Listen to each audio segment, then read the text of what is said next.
Hello, it's Deanne Munoz, and welcome back. We are in season 2, episode 3 of Sacred Soul Talk.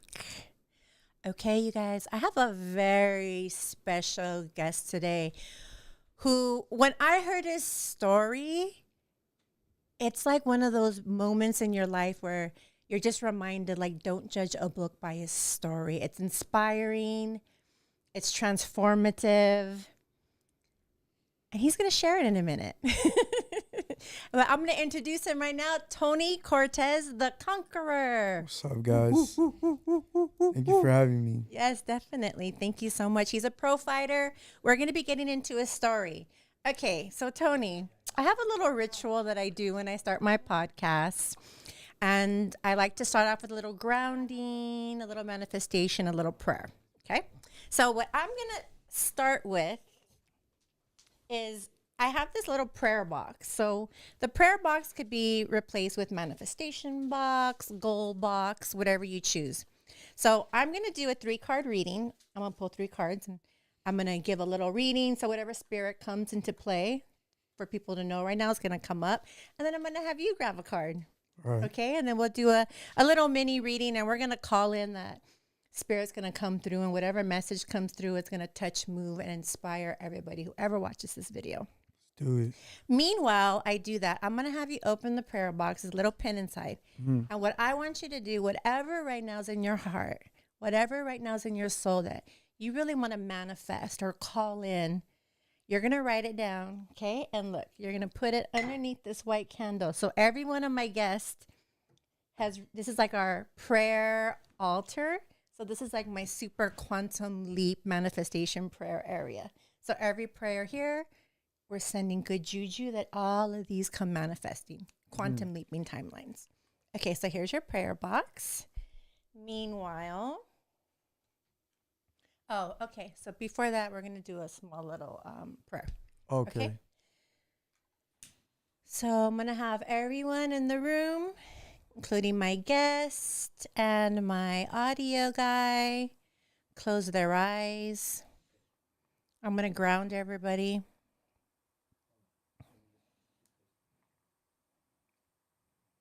Just like a torch, huh? Okay.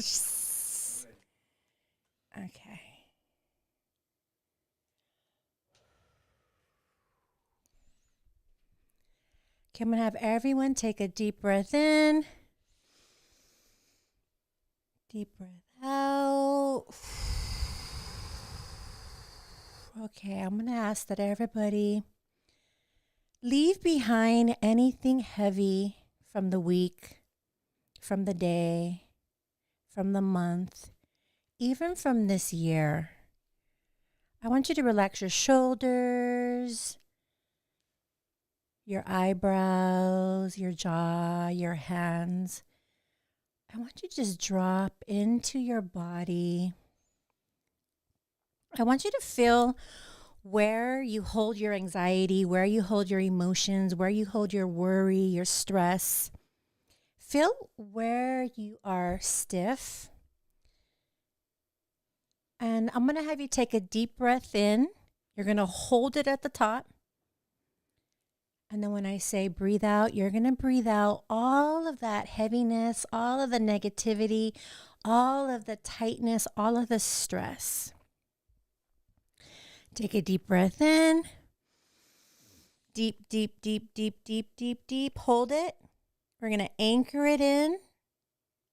And now remember, I'm going to have you blow out anything heavy that's on you right now. Blow it out.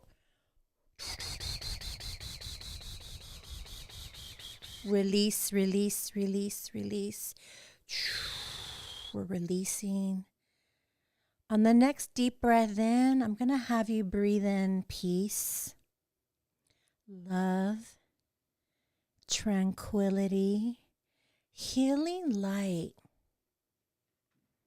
that's going to cascade you and bathe you in your highest truth, in clarity, that you can connect on a deeper level with your highest self, with your truth, with your inner knowing. Take a deep breath in, Breathe in love, breathe in peace, breathe in tranquility. Hold it, anchor it in. I want you to anchor in your cells, all of that peace, all of the tranquility. Let it anchor in. Drop into your body. Release.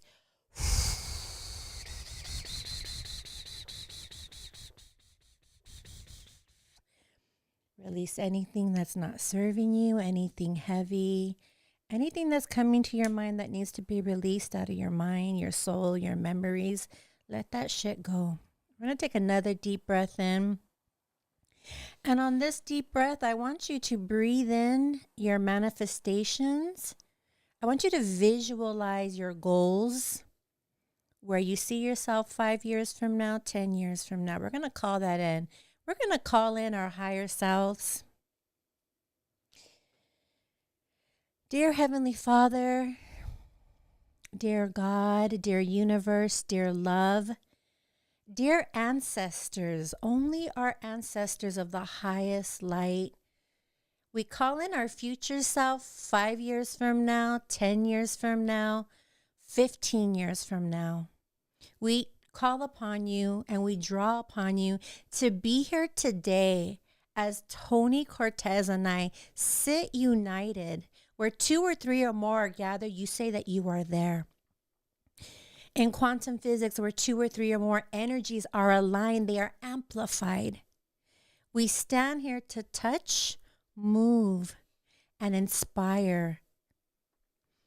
We ask that you come through and remove all ego, all pride, that we can sit here as merely vessels to serve, that everything that comes out of our mouth is what is needed to be heard today, next week, next month, next year. This YouTube video is going to be here forever. And at whatever time you are watching this video, there is no coincidences. There is 0 coincidences in God's life, in the universe, 0 coincidences. You were drawn to this video. There's a message for you today. Take what resonates and leave behind what doesn't. Take what resonates and leave behind what doesn't. And I want you to grab that little message and you're going to take it into the rest of your day-to-day, into the rest of your week, into the rest of your life. Take what you resonate in life in regards to people, places, events, and situations. And what doesn't, leave it behind. Don't have any judgments. Leave it alone. Life is so much easier when we take what resonates. We ask for a beautiful, white, warm light over every single person in this room right now. We block any evil light. We block any negative entities, any evil, anything demonic. You are rebuked and you are binded. You are not even allowed in this space. May we only resonate love and light and a message that is here to change lives forever. We're going to take another deep breath in. Breathe it in. We're going to bring up our energy levels. Light, light, light, light, love, love, love, love. Blow it out. Release anything heavy, anything that's not serving you. And bring us back into the room.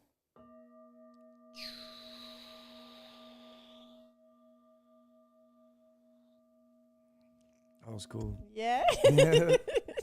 I like that. That's literally my favorite part of the day. I'm always like, I need to be doing this every day of my life. It felt good. Yeah. Love. Did you get any visions?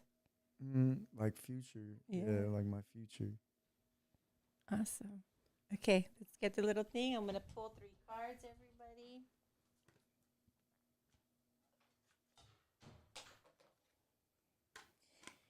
Tony Cortez is manifesting his dreams. We are sending nothing but good juju, love and light.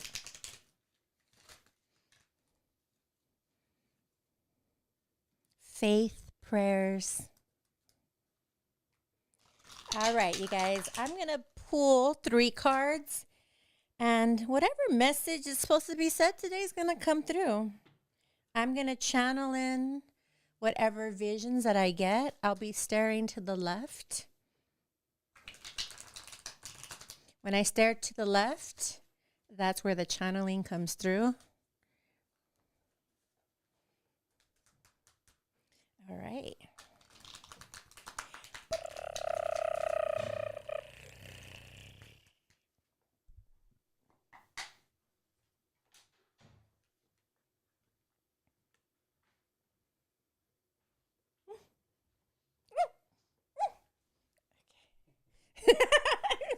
Okay, first card, you guys, is Arcturian.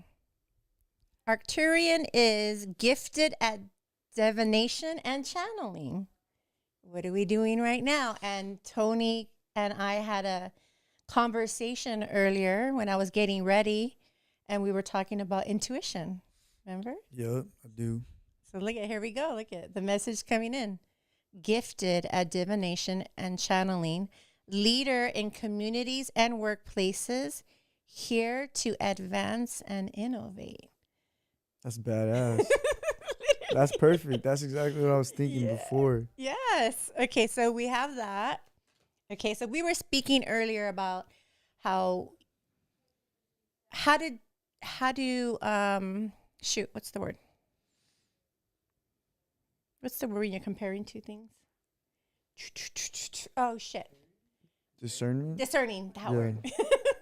We were speaking earlier about how to discern what is for you and what isn't. So I was explaining how, your intuition will feel icky. Like there'll be this like gnawing, almost like if someone punches you in the stomach, or if somebody has like bricks and they put it on your shoulders. Like there's always something off. When you're feeling something off, that's always God. So I was just telling him, like, every day I tell God, if it's from you, bless it. If it's not, block it. And God be blocking shit all the fucking time. Like, no, Deanne. Skirt.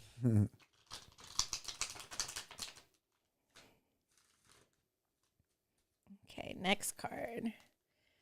Source of light and positivity to others. Achieving personal growth and wisdom, your inner strength inspires others. I feel like this whole message I feel is for Tony. Literally. Okay, source of light. That's what I got. Source of light, and I thought of you. You're here, right? We're here to be the source of light and positivity to others, personal growth, wisdom, your inner strength, the story you're about to tell. You're one of the strongest people I know. Thank you. You're welcome. Okay, next one. I'm done. I'm just a genius. Legacy. The legacy that you're going to leave behind. That's badass. Being the light that you are now by changing your story into who you're standing for. Achieving great things and abundance. Your purpose is to leave a legacy, living the highest quality of life. Bam. Yeah. Bam. Bam. Okay, you guys, this was for Tony. Arcturian, source of light, legacy. Okay, so let me see. I'm going to tell you what I see in here. So I'm seeing this soul, and I'm seeing all the hair, the craziness, the wires, the darkness, and it's in the head. So like voices, memories, feelings, like visions, there's a lot in the head. And this soul, though, like, he has this beautiful white color, like this kind of aura, that's even this little glow down here. And I feel like that's the perfect yin yang.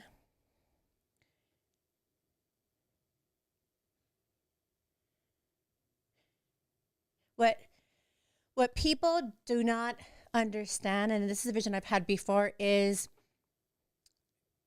people I always say are the crazy ones, because I think I'm a crazy one, and I feel like the craziness in the head, the darkness, the anger, like I feel like all of that is unchanneled visions, energy that people haven't taught us how to channel it into being a vessel for visions.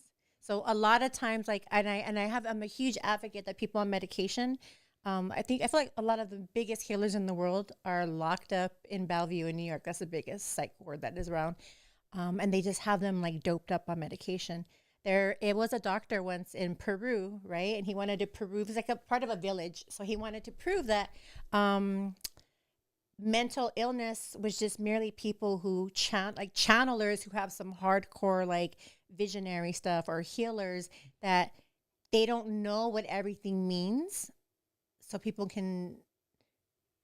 didn't know how to express certain things. So he pulled out like I think two of like the craziest people in there, asked the family for permission, took them down to Peru, literally put them in like this little like Inca tribe, and trained them to be medicine men. Within a year, both of them had zero mental illness left, and they became the two most powerful medicine men in the whole entire village. Wow. And they went on to change the entire world to teach people. They just had to learn what all that darkness was in the head, you know, and then also understanding there's demons and how they come in. So it's like learning to make that darkness your friend. You know, like I can go into my darkness at any time. You know, I've been there a million times. Like, what's up? What's up, Satan? Like, Satan's just like, this bitch ain't afraid of me. I'm like, no, why would I be? Without you, I wouldn't be here. Right? We were talking about that earlier. So it is the gratitude. So that's what's coming in for me when I'm looking at the Arcturian. Source of light. So the darkness, the craziness, the anger, everything that's in our heads is really the complete opposite. Without the darkness, there cannot be light, right? Like, how can you be someone's greatest source of light if you've never experienced dark? So you can only be as light, as dark as you've gone. So it's really interesting when I meet people, and I always ask people, like, you've never wanted to blow your brains out? And people are like, what the fuck, Deanne? Like, no. And I'm like, you seriously They're never? lying. No, I'm telling you right now. And I'm like, you're kidding me. I'm like, I thought everyone has. But there's a lot of people that never thought of it and never would. Really?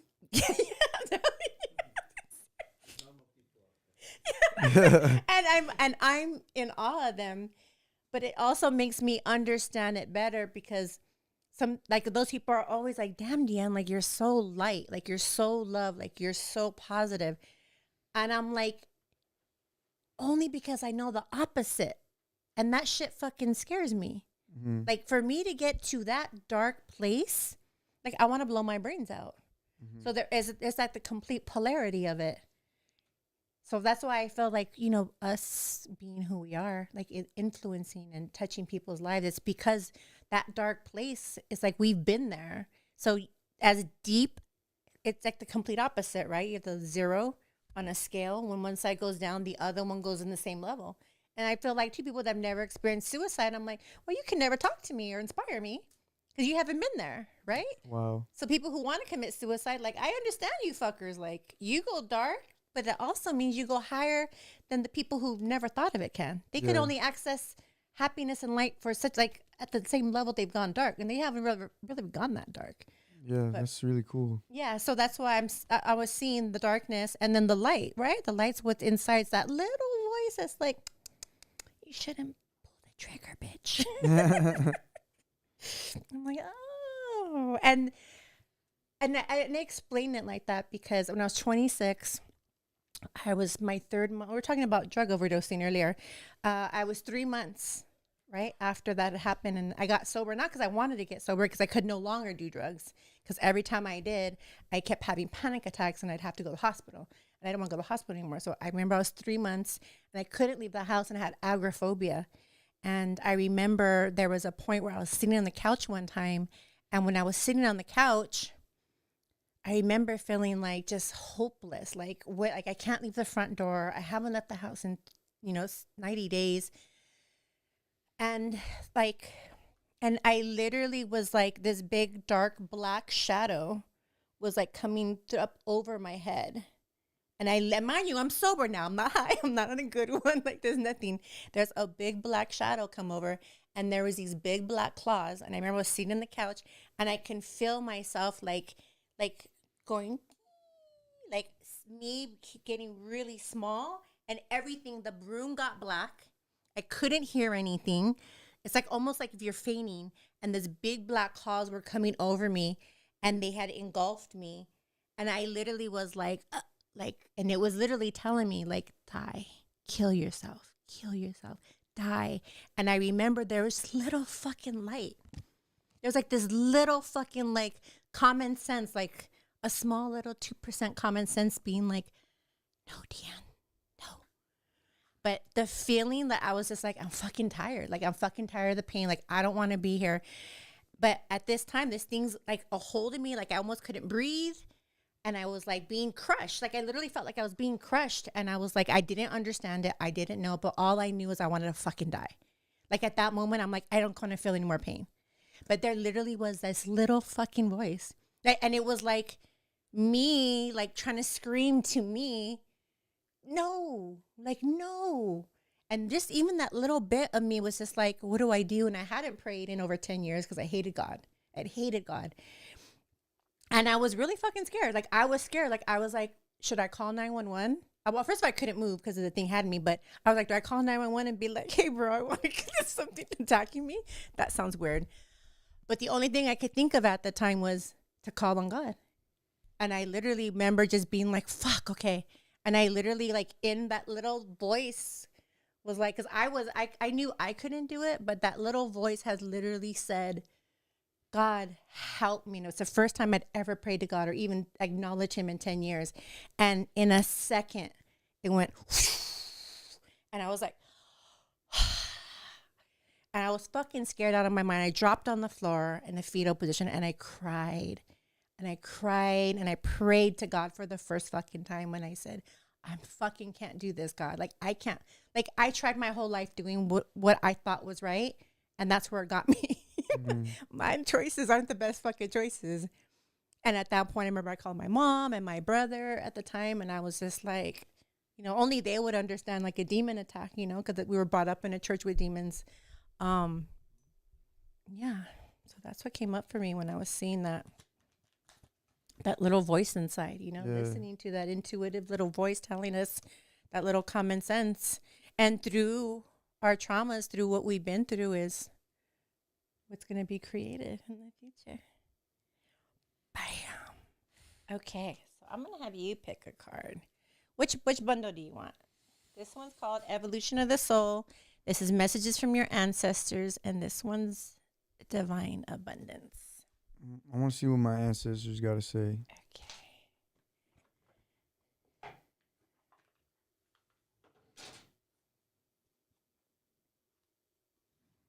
Oh, that's the book. All righty.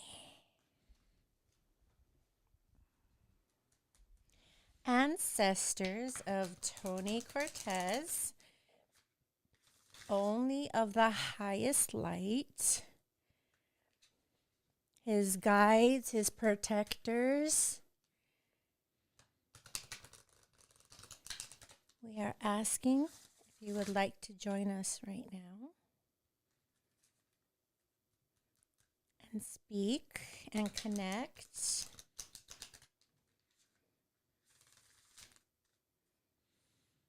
With Tony Cortez, only ancestors of the highest light, beings who are protecting him.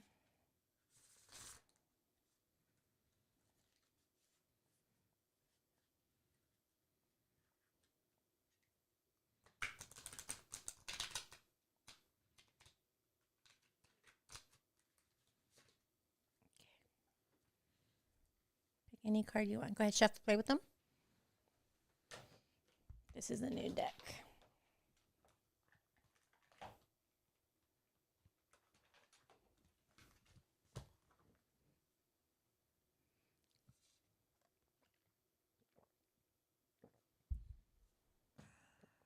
What did we just talk about today? Oh, yeah. Dang. No. Literally.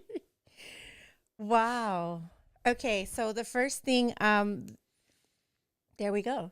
Your ancestors are constantly talking to you. Remember I said God's always speaking to you, Mm-hmm. right? So this came from your ancestors, and this is about them telling you to follow your instincts. That that as you grow, as you have discernment, as you connect with your instinct, they're gonna be razor. What is that? It's a mountain lion. Mountain lion? Like they're gonna get to the level of you literally being able to weed everything out, weed out the bad, weed out the good.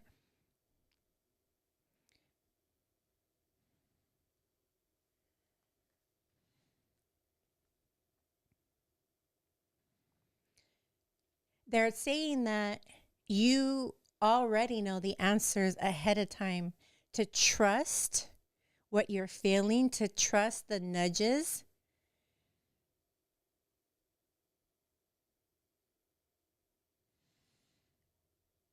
You have that power.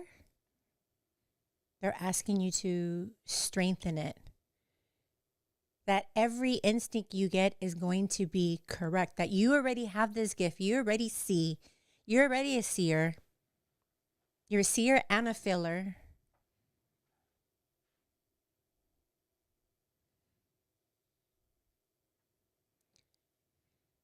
That they are with you. There's three of them. There's three ancestors who are with you, and they're constantly speaking to you. They're constantly guiding you.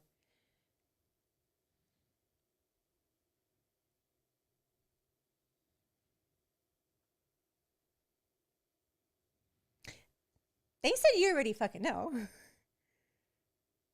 Yeah, they said you already know.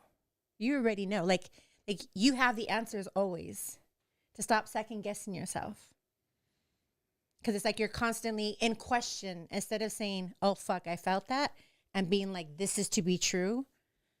They're saying, stop second guessing yourself. Because they're literally being like, bitch, he don't need no help. Like, he got it. Like, he knows. So it's about you trusting that. The instinct that you have, like, you completely owning it and being like, oh, I saw that. Oh, I saw that coming. Like, oh, I see that. Like, anytime now that they're saying anything to do with your instinct, anything uncomfortable, anything that's questionable, that they already show you ahead of time. So realize the next time you ask somebody a second opinion, or you're like, hey, what did you feel about this? That's a moment that they're letting you know, like, you don't have to ask that person. You already have the answers, but be aware then. So next time you're like, hey mom, like I have a question about this, or hey friend, or whoever you're gonna talk to, like, what do you think about this? Be aware that that's a moment where you should be like, wait, hold on. Before I ask, let me discern. Let me ask self. Does this feel soul aligned? Does this feel like it's gonna go to another level, or is this a warning? So now it's you get to strengthen your gift, because then you're going to start saying that you're a seer. Mm-hmm. And that's how strong, like a mountain lion. Like, look at how they're already looking. Like, I'm watching you, motherfucker. Yeah, there we go. It's already there. Thank you. Yes, you're welcome. The rest of the cards. I have the. Okay. Alrighty. I'm gonna put the prayer. Oh, give me your prayer. Okay, so this is our prayer. As everyone knows, this is our prayer altar, and I'm constantly praying, and me and my spirit team. Oh, okay. Sorry, guys. Okay, well, there's a table here to the side of me, and I have a white candle, which is for manifestation. Oops. And every one of my guests that has ever come on my podcast has a prayer, a manifestation, a goal, a desire that they're calling in. So I have it underneath the white candle, because the white candle, while I pray, it activates all of these prayers and manifestations, and the fire allows it to transmute into the cosmos. And as it's in the cosmos, there's like these little cosmic threads connecting you now to that timeline. Mm. So now we've connected them. So now we're quantum leaping them at rocket speed to us. So now everything on here, my prayer is we quantum leap it so that we close that gap, that timeline. Mm. So I'm going to light the candle. And we light the candle, which means we're quantum leaping timelines, which it is here now at this moment. Every prayer, every manifestation that we're calling in.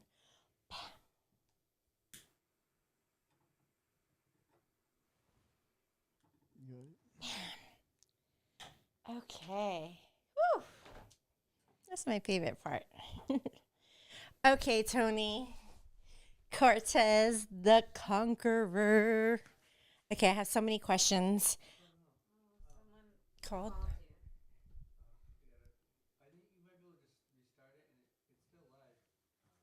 Who called?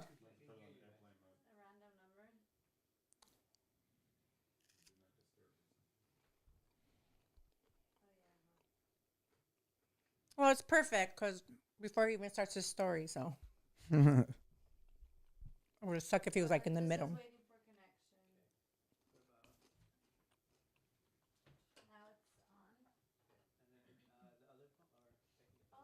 Oh, did it go through all of them? They all turn off. Oh, shoot. I thought it was just that one. If you turn off the airplane mode, does it stop calling or no? It still goes through. Put on Do Not Disturb. Cars don't come through when you put Do Not Disturb. Oh, yeah, you do that. I don't know why we've never thought about that since we started the podcast. Lennon just said it. It immediately sends it to voicemail. Oh, I didn't even know that. You know when you get annoyed. No, no, it turns. This happens a lot, and I'm like, fuck, yeah. People know I don't answer.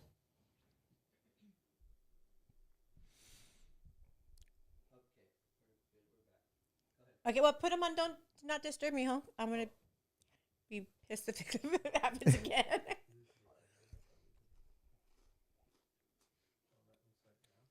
That pisses me off when people call more than once. Oh yeah. It is okay. So that one's probably off. This is on. No, the Do Not Disturb. I put it on. Oh, you did put it on? After the call. Oh, okay. Make sure the iPad too, mijo. Mm-hmm. It goes through there. Mm-hmm. They're all connected to my iCloud. Perfect. Okay, that's probably why that one's the only one that went through. Yeah, that's true. Okay. We're on? Oh. Oh, you're right. Oh. No, I know. Imagine. They're all talking shit. Okay. Hi, guys. Welcome back. And dear friends, don't call me during my podcast. Thank you. Ding, ding, ding. Okay. Tony. I'm super honored to have you here. Thank you for being present. Thank you for the decisions and the choices you made in your life. I honor you for that. I'm proud of you for that. You're a beautiful soul. You're so fucking powerful. And I'm excited for what's next in your life. Thank you. So I definitely need, everybody needs to hear your story. So he's going to share his story and I'm going to zipper this up. Oh, okay. Yeah. Okay. Okay. Okay, Tony. Tell me your story because I know that's going to take us right to fighting. Okay, so I was born in Torrance. My family all lived in the projects in Wilmington and Dana Strand projects. My mom met my dad.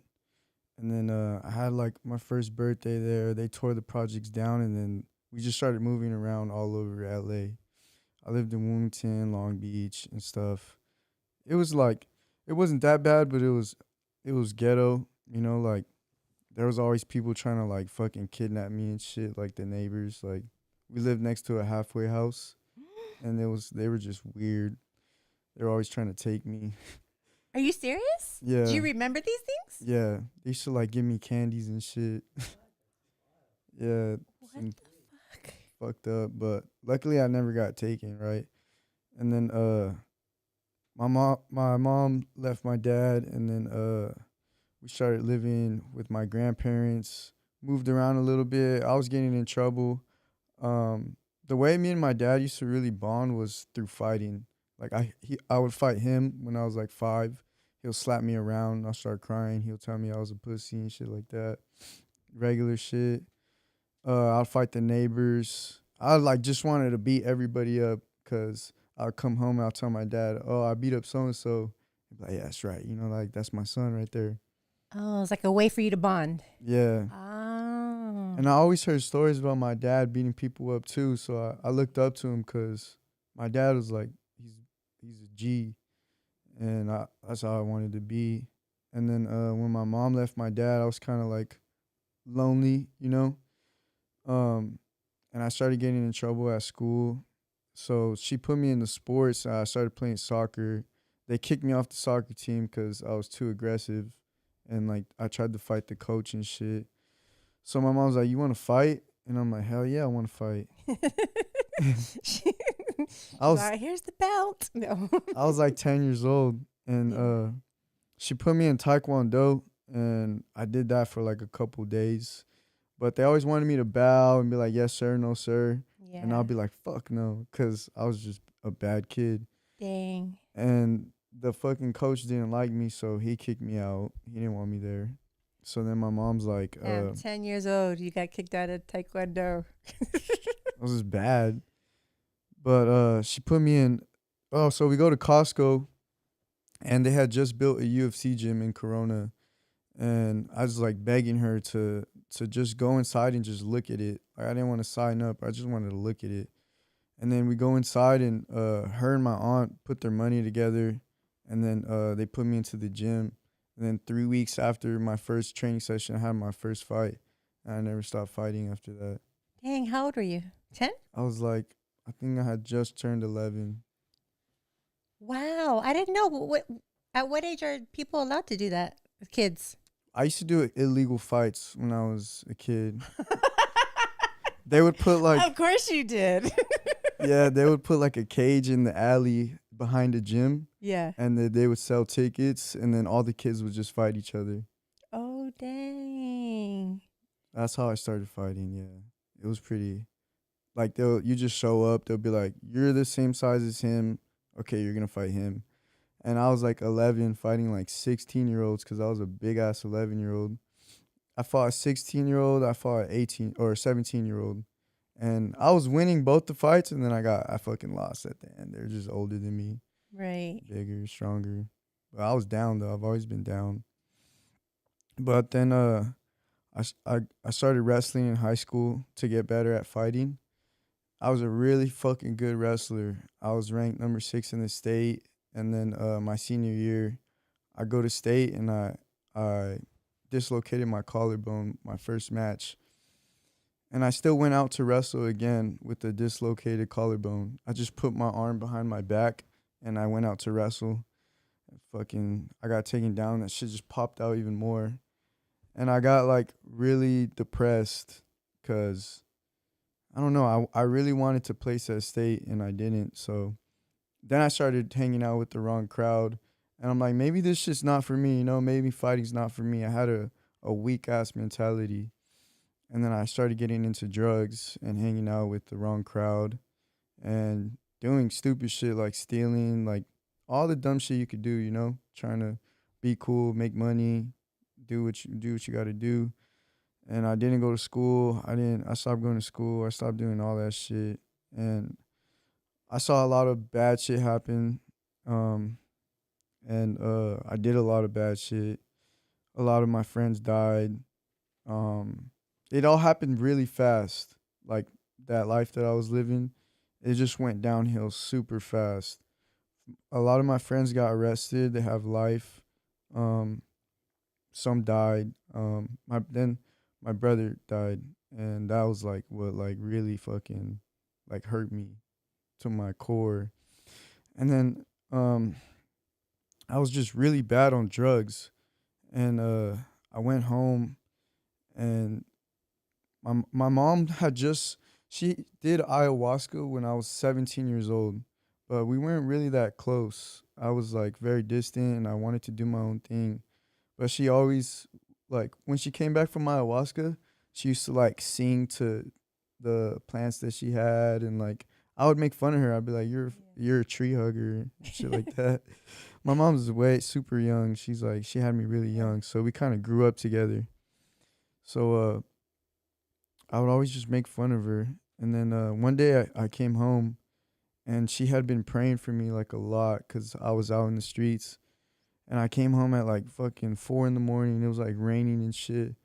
And I knocked on her door and I'm like, I want to change my life. And she's like, "Are you sure?" And I'm like, "Yeah, I'm serious about it." And she's like, "Okay, we'll come in." And from there, I started doing a bunch of Wachuma ceremonies. It's like a cactus, you know. Yeah. So I did a couple in Lake Tahoe with some people that were hosting the ceremonies. And the drugs had fucked me up mentally, like really, really, really bad, to the point where I was like stuck in an episode of like constantly thinking the same thing over and over, thinking people are trying to kill me. What kind of drugs were you on? Fentanyl. Fentanyl. Hmm. I was snorting fentanyl every day. That's a downer, right? Yeah. It was, So, those who don't know, fentanyl is classified like in the same family as heroin. yeah. Yeah. It's stronger than heroin. Yeah. It's fucking terrible, but I don't even know how I survived that. Like a lot of Yeah, people God, died. you know, Yeah, you had a purpose. You weren't going out anytime soon. God's like, Yeah. no. And then so I started doing these ceremonies because I was fucking crazy. I used to like make shit up and say people were trying to kill me. I couldn't sleep at night because I thought like somebody was gonna come in and fucking shoot me. Nobody was doing that. Right. I had like a weird fucking thing going on. Like a car would pass by my house and I'd run to the window to see whose car it was and try to remember all the cars in the same Dang. so if there was a new car, I'd have like fucking bad paranoia. It was terrible. So I was like basically stuck in hell in my own head. Yeah. Like I was in hell. And then I left my mom's house and I went to my grandparents' house and I just started eating mushrooms every fucking day for like a week straight. And I had done the Wachuma ceremonies, but they didn't do like they helped me, but not like to like purge everything out. So then I started eating all these fucking mushrooms. And then one day I just fucking go crazy because I was eating an eighth of mushrooms every day. Wake up, eat an eighth of mushrooms. Wake up, eat an eighth of mushrooms. And I ended up in the hospital because I just started breaking shit in the house, fucking slamming my head into shit. I had like a fucking weird thing. What And did you, if you know what I'm asking, what would you see? on the mushrooms, Yeah. I wouldn't see anything. It was more so like what I was thinking of myself. And what was that? I thought I was the devil. I really felt like I was the devil. And then I went to the hospital. They had me fucking tied up and shit. And then my mom came to pick me up and she took me back home, and that's when I went back home again. And then 2 months later, she asked me if I wanted to do ayahuasca. And I was like, "Hell yeah." So I did the whole diet. I fucking left to Peru. And I was out there for 2 weeks. And I did 5 ceremonies. Shit. I did 5 ceremonies. Very intense. Yeah. And I saw like all the darkest, most like evil things about myself. And it was like cold, it was fucking lonely, it was fucking terrible. And I realized that the way that I was looking at life is like, you know, you have like the cup and it's halfway full, Mm-hmm. and you could look at it halfway gone or halfway full. And I was just so ungrateful for my life and everything that I had. I was always focused on what I didn't have and not what I did have and how I could use it to better myself. So I realized that, and then a lot of other stuff too. I even met an alien during the Really? ceremony. Yeah, What'd the alien say? he's like, "You got to be strong," and then he just fucking left. And then I turned into an eagle, and I was like flying over like a bunch of fucking little robots and shit. It was like a war. And then I'm like, I'm gonna kill these fools, and I started killing them. And then I started thinking, I'm gonna get shot. I'm gonna get shot. And then I got shot, and then I came back to my body, and I realized that like what you're thinking is what is gonna come into fruition. So if you're thinking like a bitch, then you're gonna fucking live that kind of lifestyle. But Right. if you think like a boss, you're gonna be a fucking boss. So it's that easy. That's what I learned. It's super fucking easy. And then my life changed after that. I came back home. 2 months later, I won my first belt, and then I won 10 belts after that consecutively. I haven't lost in 3 years. Haven't lost one fight. Wow. How many fights have you had? I've had 10 fights. 10 fights, haven't lost one. 10 fights, like MMA fights. I've Yeah. had boxing matches. I've had wrestling matches, jiu-jitsu matches. I haven't lost in anything for 3 years. And I'm not going to lose because I don't think about losing.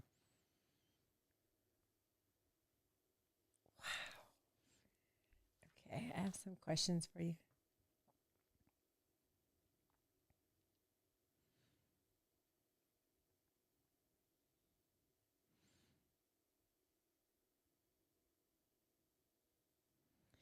I know we've talked before,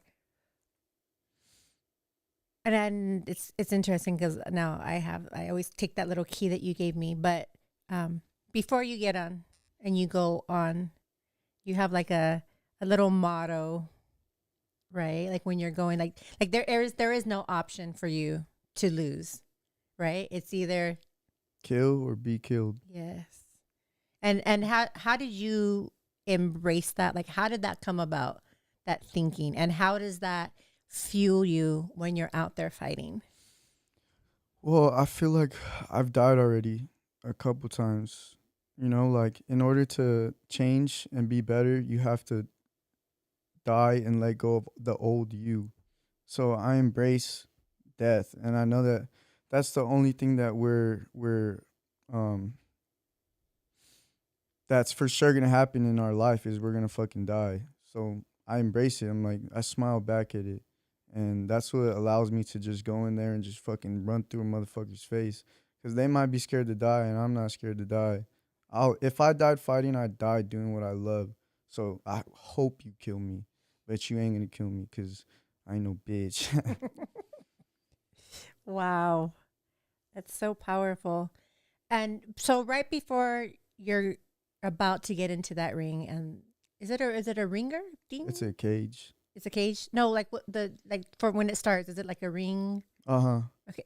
So what is going through your mind? Like what is your walk us through the process of your mindset when you're walking down and you get in the ring and you're in the ring and you're face to face and he makes you guys do the rules or whatever it is. Like walk us through what is your belief system? What is going through your mind? Like what is hyping you up?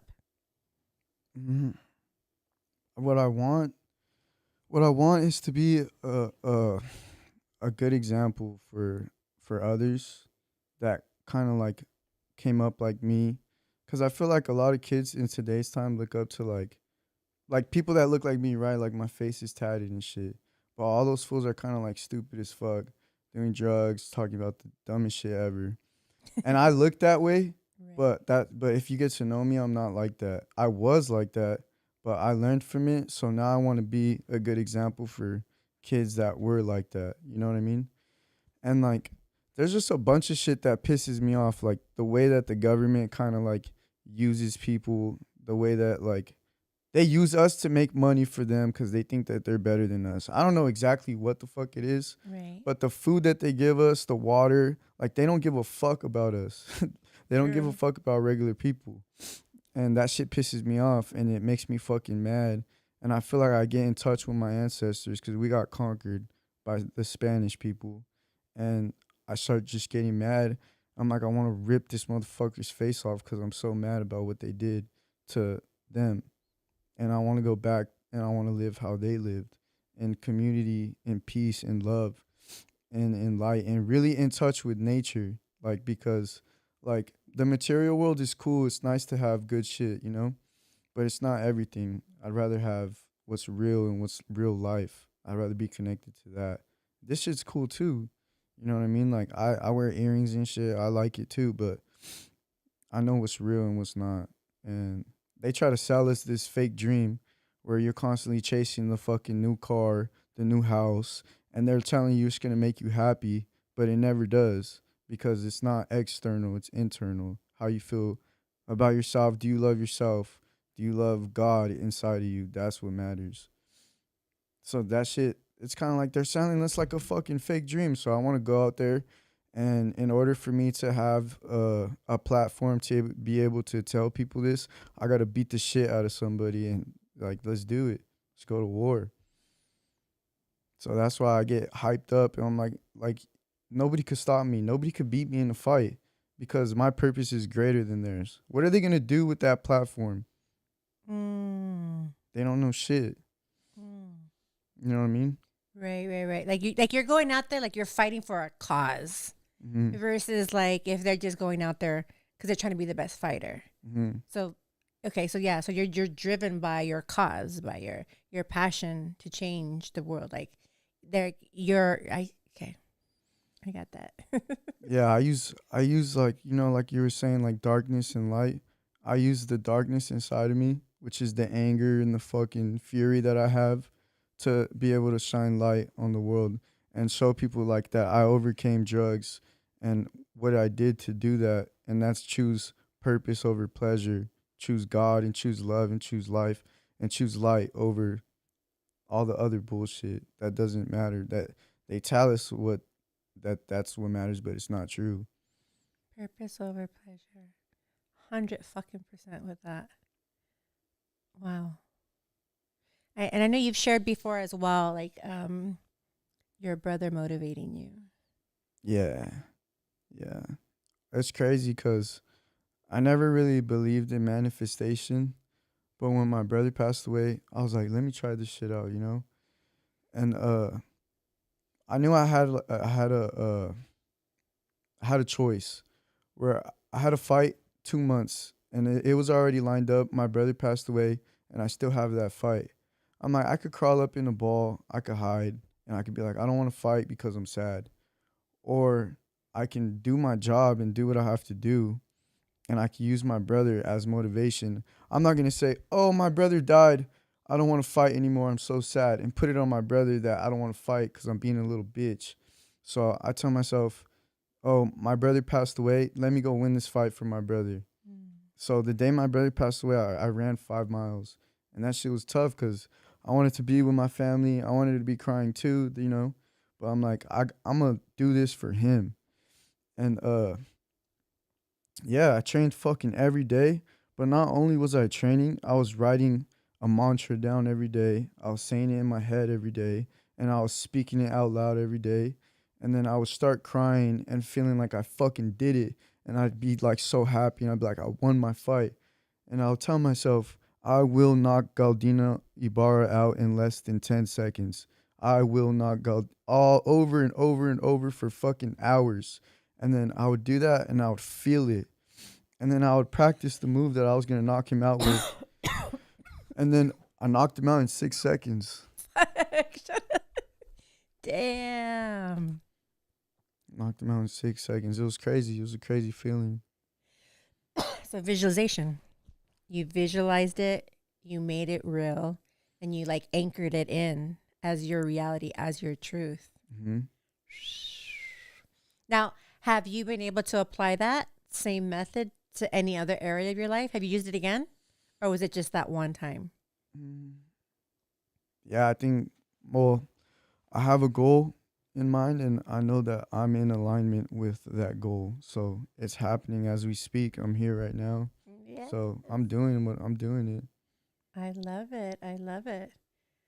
Wow, I love that. Okay, so visualization, the mantras, mantras, affirmations, just anchoring it in, like making it real. Today, if you can give anybody like the biggest, like your biggest takeaway from your experience as a fighter, your experience with your brother's death, with, you know, getting sober off drugs, you know, getting your life all back together and getting out of that fucking mental prison, that darkness that like you truly believed you were the devil himself. Like today, what would you say is your biggest takeaway, like that you want to like give and say, claim? The biggest takeaway, I would say that it is to allow yourself to be uncomfortable and seek uncomfortability, because in there you will find who you are and you will see what you need to work on. And either you're gonna make or break, and that's up to you. But I would say just to pray too. If you don't want to be broken, then pray and let God guide you, and don't try to fucking control everything, because it's never gonna work out like that. Sometimes you might, get lucky and knock that fool out in 6 seconds, but shit, God always has his own plan for you, and like just always be grateful for what you got and what's already in your life. And if you're just grateful for that, everything else will come on its own.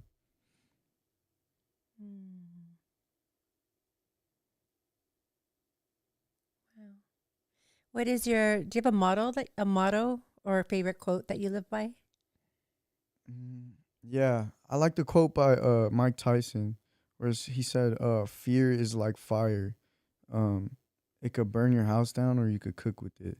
So like, I love the pressure. I love feeling fear, but it's like again, it's either gonna make or break you, and you gotta let it make you if you wanna be successful in life and be strong enough to take care of the people around you.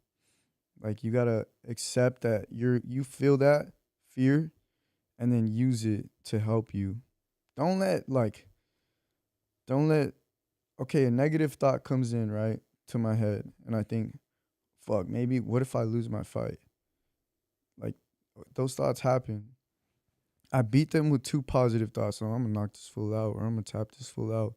And then when those thoughts come to my head, I laugh at myself and I go work out, I go run, and I do the things that I have to do to win. Because it's like I'm checking myself. Like I know I'm not invincible. Something like it's possible, but if I don't let it happen, then it's not possible. You feel what I'm saying? Mm-hmm. Yeah. So like you're gonna have those negative thoughts, but use it to make yourself better. Like if you have any sense of doubt, then you should be working harder. Ooh, put the work in. Yeah. Put the motherfucking work in. I love how how you said like when you're in that dark place, you go work out, you go train, like you have a daily set of habits Hmm. that set you up to be. You are fucking invincible because you've never lost a motherfucking fight. So you can claim that I am fucking motherfucking invincible. I do feel like that Yeah, sometimes. you really are. And your daily sets of habits. Tell us more about that. What's your day? Yeah, because I know everyone I've ever talked to who's successful, anyone who's winning, anyone who's conquered those demons. Like I know as well as me, like I have demons every fucking day. Like people are always like, "You're so high vibrational. You're so fucking happy," and I'm like, "Bro, like every minute on the minute, I'm like fighting voices." Hmm. I'm like, and I just think like other people aren't. Like I have to be in a constant state of fucking la la la to stay up. Do you know what I mean? Like, and then I'm just like, so I give people my habits. Like I tell people, okay, this is what I do, and so like share a little bit more with us, like what you do, because you're right on it. And the number one thing for sure is you working out, training. It releases endorphins, dopamine. Mhm. Like you can't be depressed, right? While you're working out. Like that's physically impossible. Never heard someone after say, "Man, I'm just depressed after that fucking workout." Mhm. Right? Yeah. The dopamine high. So share with me, like your habits. What do I do every day? Mm-hmm. So Mondays I train 10:30 to 12:30. So I wake up, eat breakfast, drink water, go straight to the gym, train for 2 hours, take a shower at the gym, go home, take a nap, get ready for my next training session, and then I train from either 5 to 7 or 6 to 8. So then I have my next training session. And then Tuesdays I wake up early as fuck, like 6 in the morning. I train from 7 to 9, and then I leave the gym. I drive to Moreno Valley, and then I train from 12 to 2. And then the rest of the day, I either chill the rest of the day so I can recoup for the next training session to the next day, or I work out at night depending on how I feel. If I feel okay, then I'll work out at night. And then Wednesday is the same as Monday. Thursday is the same as Tuesday. Friday morning, I have strength and conditioning from 12 to 2. And then I have sparring from 7 to 9. And then Saturday, I have sparring from 11 to 1, boxing. And then Sundays, I'll do like a light jog. And that's every week is the same. Okay, I love that.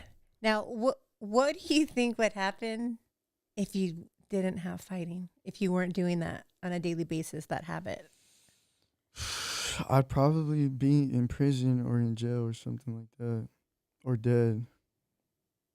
I'd probably go crazy. So we were talking earlier, and you were just saying how there's so much feelings that you have. There's a lot of anger, Hmm. right? And then how do you manage that?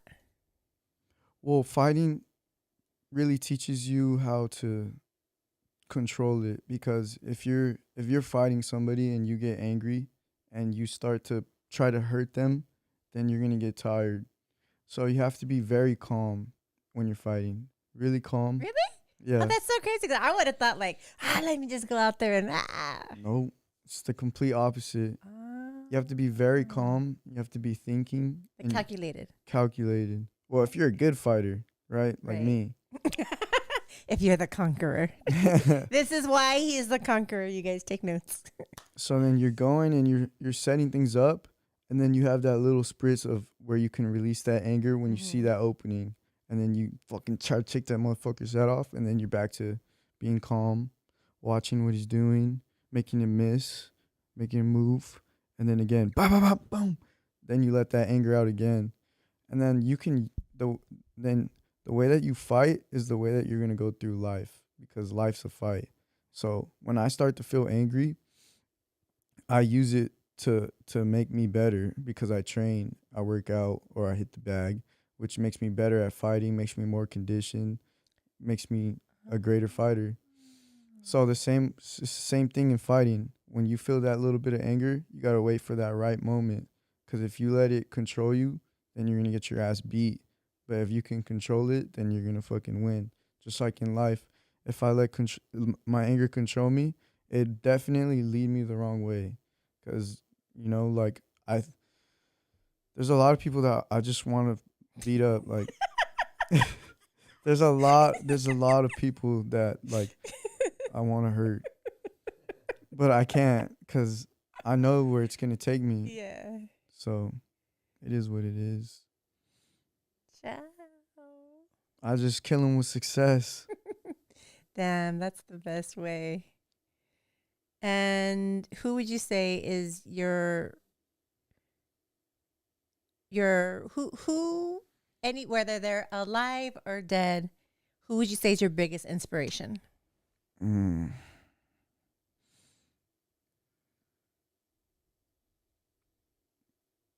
Mike Tyson and Hernan Cortez.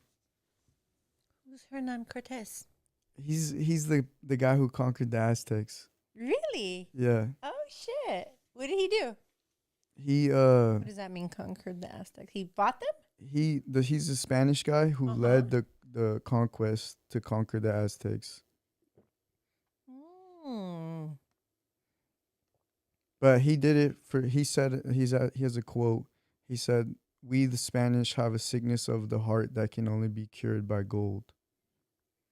Shut the fuck up. Wow. He was a bad guy. He was a really bad guy. Wow. That's crazy. But the only reason that I pretty much look up to him is because he was under a governor of Cuba, and this guy was like, he was over him, and he wanted to go and conquer the Aztecs, but Hernan Cortez became good friends with him. He took over his army. He took his boats. He left. He took all of them. They showed up to Mexico. He set all the boats on fire, all of them, and he said, "We're gonna conquer or we're gonna die here." Oh, that sounds familiar. Is that where we learn the other quote that says we just burn all the boats, so there's no plan B. There Yeah. should be a plan B, right? That's where it comes from. Oh shit.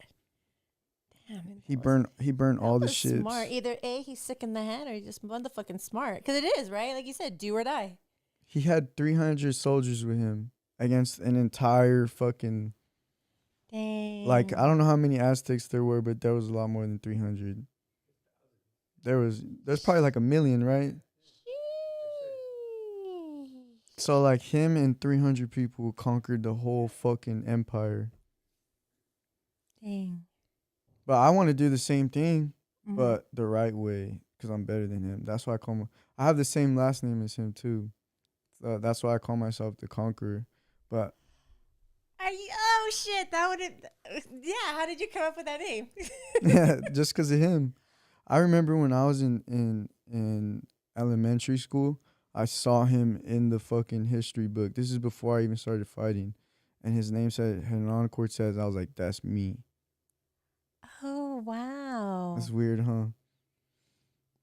I wonder if there's maybe some kind of like past life linking you guys together.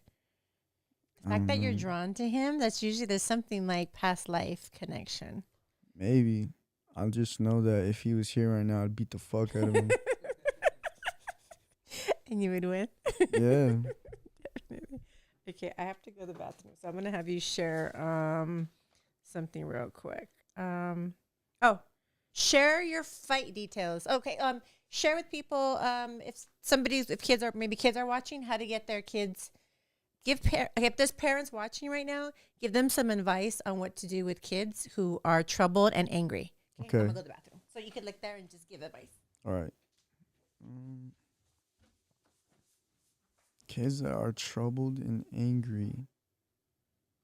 I'll say if you have a kid who's troubled and angry, to put them in either boxing or jiu-jitsu, because both of them teach you a lot of control. Jiu-jitsu teaches you how to beat somebody that's bigger than you and stronger than you with technique. And if you get angry and if you let your anger control you, then you would lose. And it's the same thing with boxing. Boxing's more of a sport for like kids from the street that don't really have much. You get a pair of gloves, a mouthpiece, and you show up to the gym, learn how to fucking punch the right way, and then they throw you in there with some fighters, and you either get beat up or you beat them up. And same thing with boxing. If you get angry in a boxing match, then you're gonna get beat up because you're gonna get tired. So both of those will teach your kid discipline and control over their emotions.